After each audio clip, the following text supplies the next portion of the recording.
Ito ang balita ngayon. Viral ngayon sa mundo ng social media. Ang di umano'y balitang mga senador sumabog sa gali-raydor sa loob ng Senado. Malalantad na at pananagutin sa paglabag ng batas. Pero bago ang lahat, kung bago ka pa lamang sa aming channel, please huwag kalimutang mag-subscribe at i-click ang notification bell para mas maging updated ka palalo sa lahat pa ng bagong video na i-upload namin. At eto na nga mga kababayan, sa ginawang plenaryo ng Senado, uminit na agad ang ulo ng mga senador dahil sa paglabas di umano ng mga pribadong detalye ng kanilang ginawang executive meeting patungkol sa confidential at intelligent funds. Ayon kay Senator Jinggoy Estrada, lumabas umano sa isang news website at media outlet na pabor umano ang 9 na senador na ibalik di umano ang confidential fund ng Office of the Vice President at Department of Education na hindi pinahintulutan ng Kamara. Pinangalanan din ng news website media outlet sa kanyang artikulo ang di umano'y pumabor na mga senador na si Senator Ben Padilla, Christopher Bongo, Ramon Bong Revilla Jr., Jinggoy Estrada, Ronald Bato de la Rosa, Francis Tolentino, Lito Lapid at Cynthia Villar. Ngunit ang lahat ng ito ay mariing pinabulaanan ni Senator Jinggoy Estrada. Wala di umano itong katotohanan at wala di umanong nangyaring butuhan sa confidential fund at mali-mali di umano ang report na inilabas ng news media outlet. At ngayon, paiimbestigahan ng Senado sa Senate Committee on Ethics kung sinong senador ang di umano'y nag-leak sa detalye ng ginawang executive session meeting sa media. Samantala, hindi naman mapigilan ng marami sa ating mga kababayan na magbigay ng kanilang hinaing at komento sa mundo ng social media. At ayon pa sa kanila, gano'n naman talaga sa politika. Hanggat merong kurap, walang pagkakaisa. Kung wala ng kurap, magnanakaw, doon lang magkakaroon ng tunay na pagkaisa. Dapat lang ipatawag ang media outlet at ang reporter na nag-publish niyan. Baka fake nyo na naman yan para guluhin ang institusyon. Mukhang di nila alam ang consequence ng isang secrecy. Kaya nga tinawag nila na executive session kasi para di malaman ng publiko ang isang usapan. Kahit chismis, merong kaparusahan yan, lalo na sa Senate. Napakalaking sampal sa Senado ang nangyari. At least napatunayan kung sino-sino sa kanila ang walang paninindigan sa bayan. Siyempre, yung kontra sa confidential fund ang magkakalat niyan kasi gusto niya patuloy pa rin ang pamamayagpag ng kanilang baluktot na pinaglalaban. Mahiya naman kayo kung may natitira pa kayong kahihiyan. Isa lang ang balak ng kung sino-sinong mga yan ang pabagsakin ang BBM administration. End quote. Thank you, Mr. President. Mr. President, yesterday we had on the All Senators Caucus and we discussed lengthily the budget of the Republic of the Philippines. And just before we entered this August chamber, much to my dismay and much to our dismay, there was a news report that identified 8 or 9 senators, and there were names on that list. 8 or 9 senators who wanted to restore the confidential and intelligence fund of the Vice President and the Department of Education. And I wish to tell the people of the Philippines that there was no votation that happened yesterday with regard to the intelligence fund of the Vice President and the Department of Education. In fact, we had an executive session. And I do not know who of our colleagues who scooped or leaked our conversation to this media outlet. I have been a senator here for more than 10 years. And this is the first time that I encountered a scoop or a leakage. I do not know. I do not want to name names. This is a violation of our rules. And the majority floor leader will expound it later. Mr. President, we discussed lengthily for almost 2 hours the schedule, etc., of the budget of the Republic of the Philippines. We never touched or we never voted with regard to all the intelligence fund or confidential fund.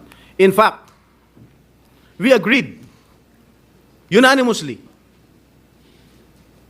to remove all the confidential and intelligence fund, not only that of the Office of the Vice President, including not only that of the Department of Education, but all security or civilian agencies na merong confidential and intelligence fund.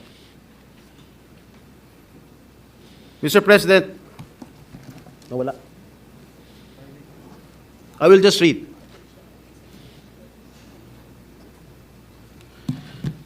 Sino mga pangalan? First on the list, Senator Robin Padilla, Christopher Bongo, Ramon Bong Revilla Jr., Ronald Bato de la Rosa, Jingo Estrada, Lito Lapid, Francis Tolentino, and Cynthia Villar. They are putting us in a bad light, and I condemn this. And I take offense on this. Nakalagay pa, Senator Pia Cayetano is said to be supportive of reinstating Duterte's confidential funds if she can justify the need for them. This is not true. And I hope Senator Pia Cayetano will agree with me.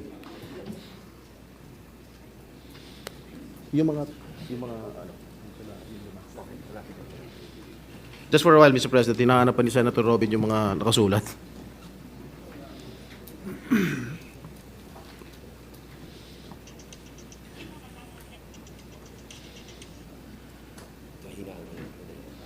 Mahina raw yung wifi. Ano ba tayo dito? Converge, PLDT, Secretary. DICT. Naku. Mr. President. Please proceed. Thank you, Mr. President. And if I may quote, Anis Cooper told this media outlet that Senators Sani Angara, Francis Escudero, Rafi Tulfo, Aquilino Pimentel III, and Risa Hontiveros are allegedly against the reinstatement of Duterte's secret allocation, which are lodged under the Office of the Vice President and the Department of Education. Mali-mali po itong report, Mr. President. And I think Senator Angara must not be included in this list. And among the offices, Duterte's allocation was part of the 1.2 billion in confidential funds that the House realigned to agencies focused on the West Philippine Sea. Mr. President, tumayo po ako dito dahil masamang-masama po ang loob ko. I really felt insulted. And I think my other colleagues here also felt the same way, Mr. President. And Mr. President, I stand before you and I want to make this recommendation, maybe to talk to this media outlet or to summon this media outlet and ask them, who among us violated our rules?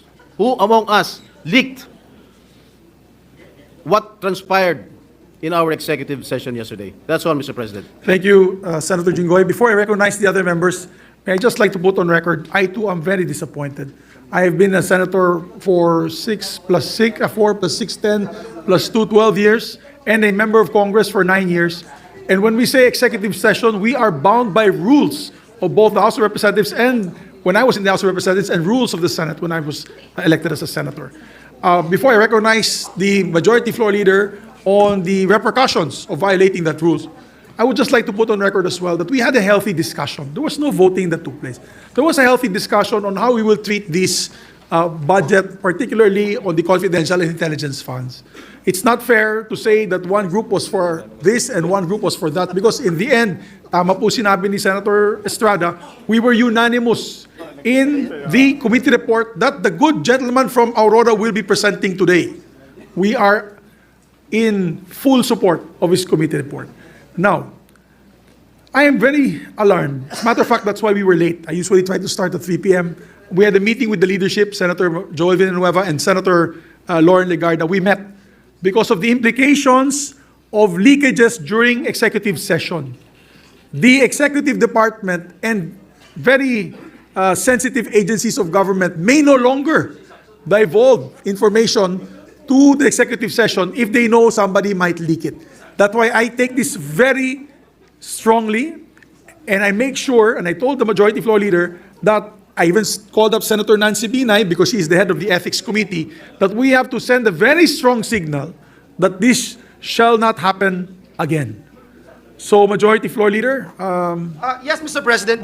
Before I give my statement, Mr. President, which I actually agree with your manifestation and the statements made by our dear colleague Senator Jinggoy Estrada. Senator Chis Escudero is seeking the floor to clarify something, Mr. President. yes, Senator Escudero is recognized. May Thank you, Mr. President. Mr. President, I agree 100% with what Senator Jinggoy Estrada said, that the account is not accurate and that is not what transpired in executive session.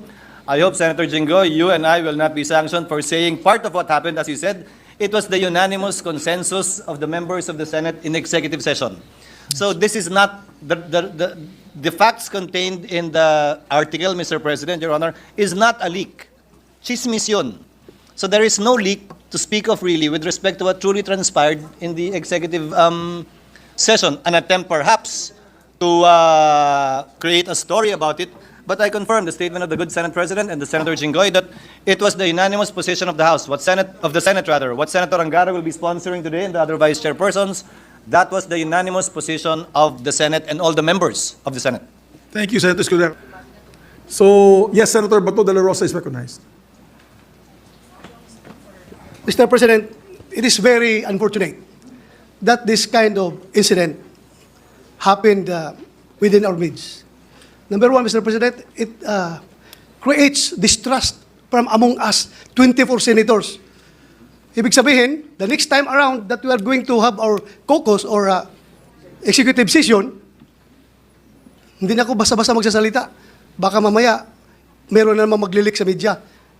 So pangit po, 24 lang tayo dito na senador at hindi pa natin mapagkatiwalaan ang isa't isa natin, Mr. President. Number two, it tarnished the image of the Senate.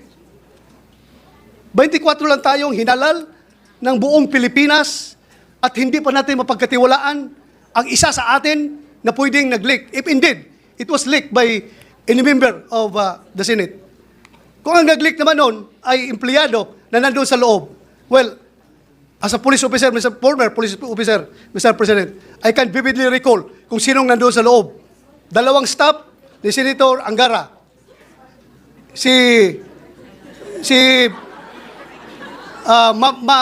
Mavic. Oh, Attorney Mavic. Attorney Mavic. At may isang kasama si Attorney Mavic na babae. So, apat silang nalaman ko na nandoon sa loob. Magprangkahan tayo dito. Dapat we have to made into account yung tao na responsable dito. Hindi lang na magsisente ng stern warning sa kanila, kundi the damage has been done. Lumabas na yung balita niya, nasira na kung sinong dapat masira, but I don't care kung masira ang reputasyon ko. Ang sa akin lang, ma-preserve yung ating reputasyon sa Senate. Hindi po maganda yung hindi tayo magkakatiwalaan dito. 24 lang tayo, Mr. President. And the waiter staff, huwag mo kalimutan yung mga staff sa likod. Yung mga waiter din, yung nandun din Isama sila. natin sa investigasyon Isama niya, Mr. natin President. sila. So what if the chamber wishes, I can ask Senator Nancy Binay, who is the chairperson of the Committee on Ethics, to look into this closely, if it is all right with the body. Yes, I support, Mr. President. I support the call of Senator Jinggoy Estrada that yung source nitong news na ito, if it is a politiscope, he has to be called before a hearing para malaman natin kung sinong source niya. At kung hindi siya magsabi ng totoo, I will be the first one to move for the citing in contempt of that media personnel, Mr. President. Ikulong natin yan kung ayaw magsabi ng totoo. Mr. President, this is not a laughing matter. This is serious. Filipino people are watching us right now. Sabihin nila, ganyan na pala Senado ngayon, hindi pa pagkatiwalaan. Sila lang nag-uusap, maglilik pa doon sa media. It's very dangerous, Mr. President. Very dangerous. Masyadong akong dismayado. Thank you, Mr. President. We agree with the gentleman from Davao, and that's why after these proceedings, I will ask Senator Nancy Binay, chair of the Committee on Ethics, to investigate the matter.